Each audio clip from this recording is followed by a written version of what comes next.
Hello guys, তোমরা কি আছো? বর্তমান আইছি আমি উগরাসিং থেকে লক্ষ্মীপুর গেতাইছি।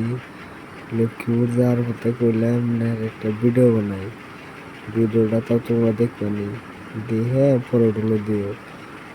এই জন্য কি করলাম, আমি গেতাইছি টোটো দিয়া, আমার হাতে আরেকজন আছে। টোটো দিয়ে গেতাইছি লক্ষ্মীপুর গেতে এলাকা করলাম একটা ভিডিও বানাই। আমি গেতেছি হসপিটালে, তখন আমার একটা ভাগ্নে হয়েছে, ওই হসপিটালে গেতেছি। গেতে গেলা করলাম একটা ভিডিও বানাই, দেখা ভিডিওটা বানাইতেছি গাইস। দেখেছেন তোমরা কিভাবে, দেখে এরকম করে করো না গাইস প্লিজ। এত কষ্ট করে ভিডিও বানাই, ভিডিওতে লাইকও আসে না, ভিউ আসে না, বুঝছাও। কেবল পাইলাম আমি মাঠ খোলা পাইলাম পরে দিই, মাঠ খোলা পরে আছে কান্টাপুর পাইলাম কেবল। কান্টাপুরের থেকে আরো মেলা খালি জানাবো। লক্ষ্মীপুর যাবো একবার গাইস, ভিডিওটা ফলো করে দিও।